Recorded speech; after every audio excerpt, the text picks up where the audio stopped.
Welcome to Kitchen Counseling. I'm Chef Tom. I'm your motorcycle riding holistic chef. I'm coming to you live today from Reno, Nevada. I'm up visiting my brother this week, and we're going to do the show right from his kitchen. So one of the things I've always wanted to do with this show was actually travel out to family and friends' houses and do these shows on the road. So if there's something you might be interested in, shoot me a message and we will check it out and we'll kind of go from there. All right, so let's see what we got here. So why am I doing this week? One of the things is, if you've seen me on any of my shows from before, I talk a lot about my 4 F's to accentuate life. And those 4 F's are family, friends, fun, and food.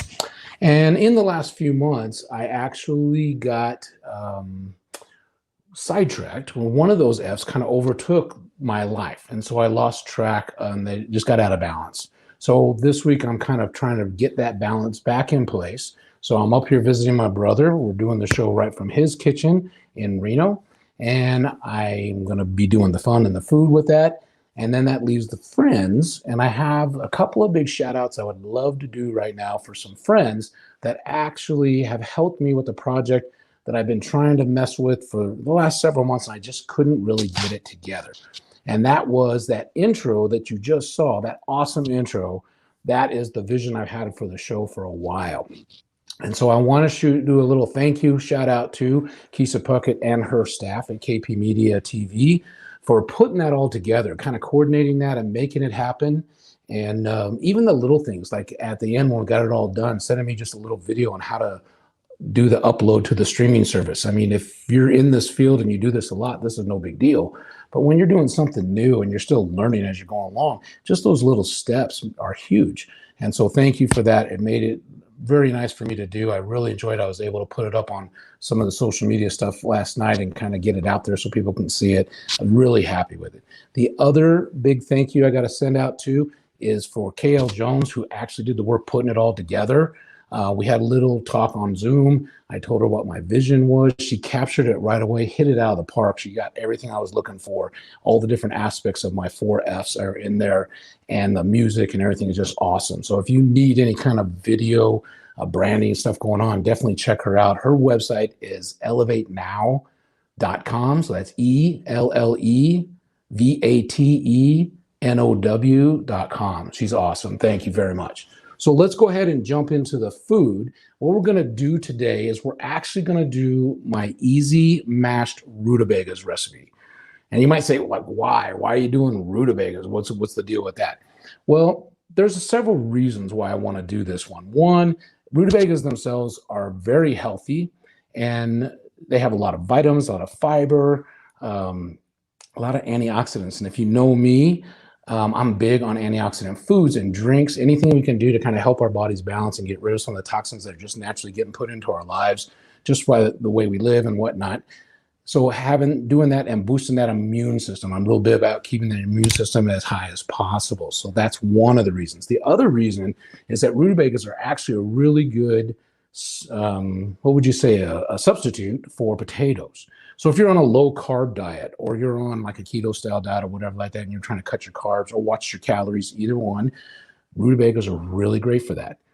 And where I got introduced to this was during a Thanksgiving meal I did several years ago, and for family and friends. And I asked them, I said, do you have any side dishes you'd like to bring in that bring back a memory of something good for you?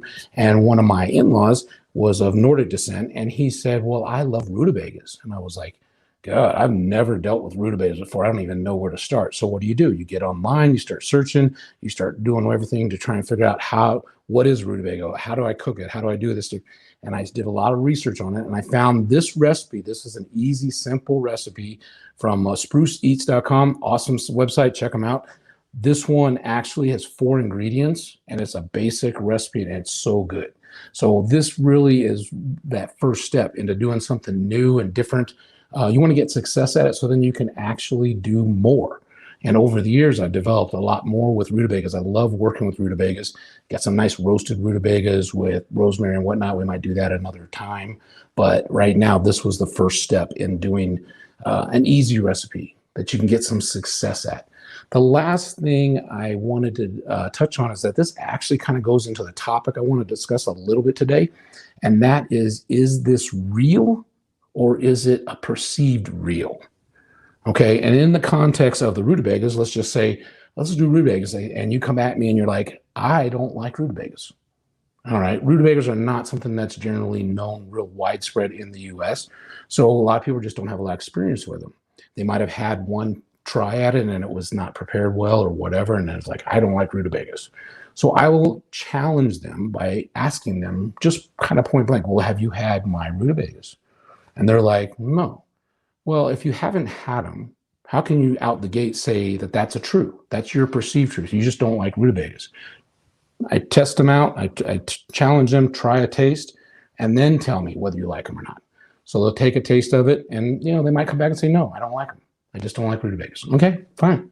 But most people are like, oh, that actually tastes pretty good. I didn't even think they taste like that. And some people even like them better than mashed potatoes, and they start to transition. So that's what we're going to talk about when we get into the topic stuff. So let's jump into the recipe real quick.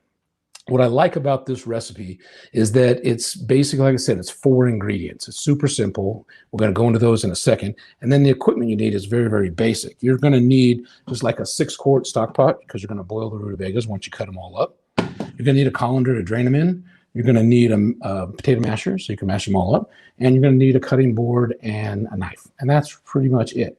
So that's the dynamic of where we're headed. I want to show you how to cut the rutabagas. Rutabagas are a root vegetable, so they are pretty solid, pretty dense.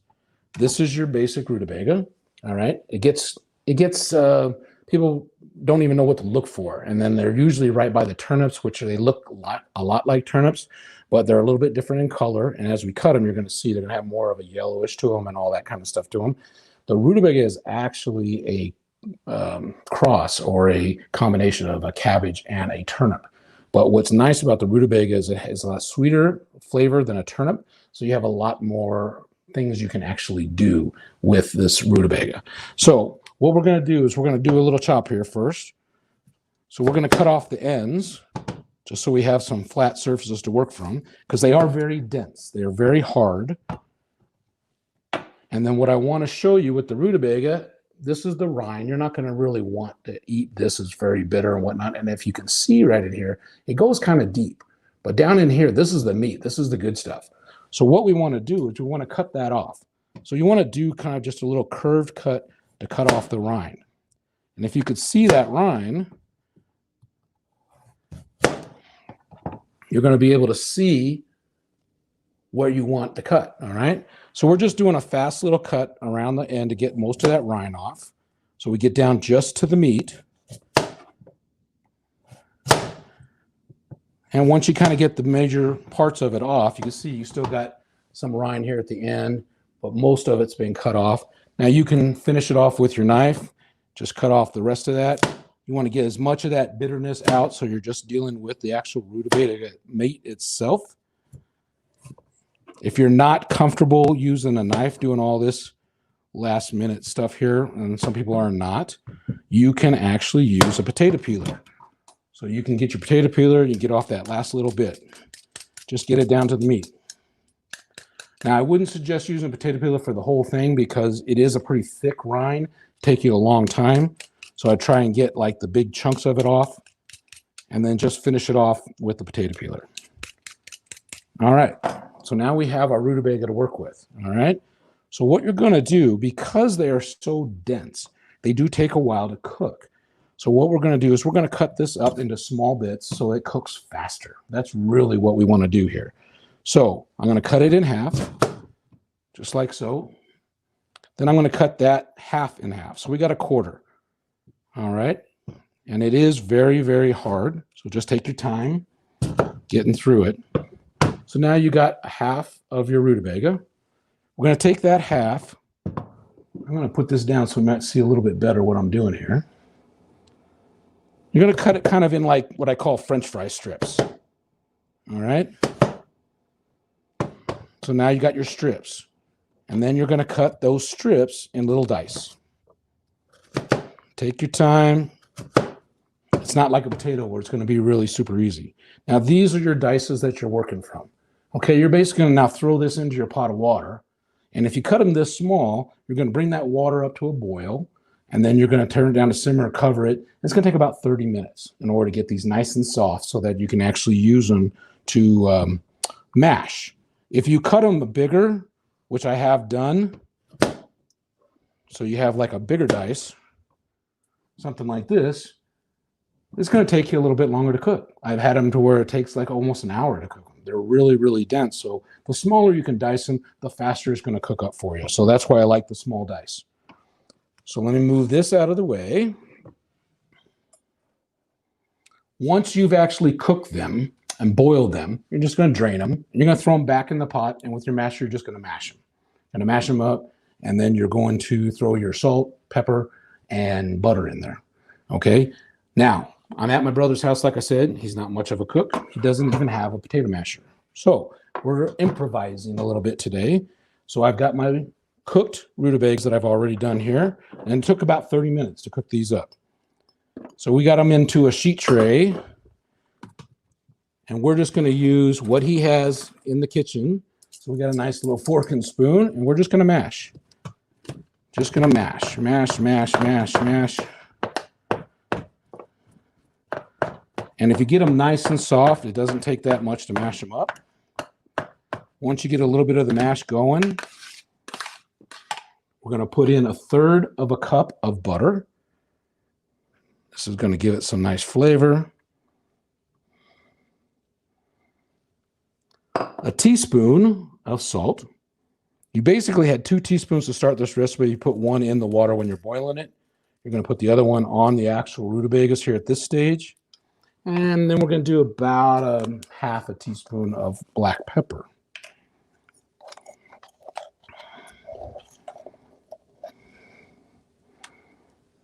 Okay.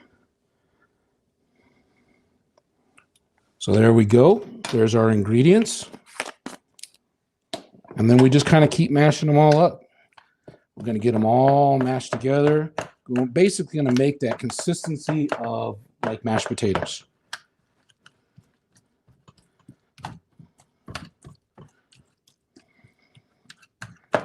This only takes a couple minutes. Of course, if you have the masher, it goes a lot faster. So this takes a little bit extra time doing it with a fork and a spoon, but you can still do it.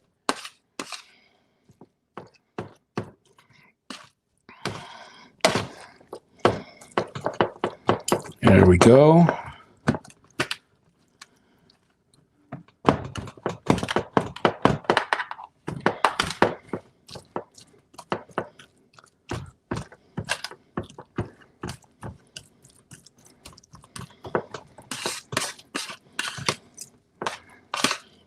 And once you get them mashed up to the consistency you like, we're just going to go ahead and throw these into a little bit of a bowl here. Going to see how they taste. So this is our mashed rutabagas. All right. Just real simple, little salt, little butter, and a little bit of pepper. Salt, pepper, and butter. So let's see how we always want to taste. You want to taste because you might need to adjust a little bit. Oh, no. Got enough salt, got enough pepper. I could probably put a little bit more butter in it, but that I'm not going to because we're going to do a little variation. Now, I've been doing this recipe for years just this way, all right? And it's a great side dish at Thanksgiving. It's a great side dish, period, all right? It's just really, really good. But what we're going to do today is that I also have a sour cream mashed potato recipe that I use at Thanksgiving a lot.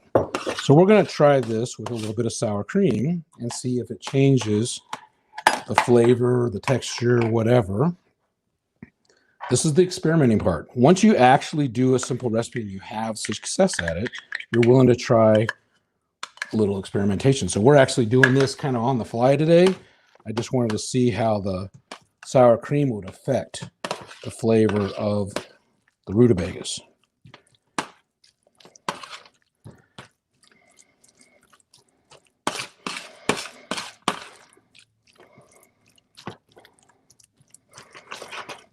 All right, so now we have a little bit of a sour cream mashed rutabaga.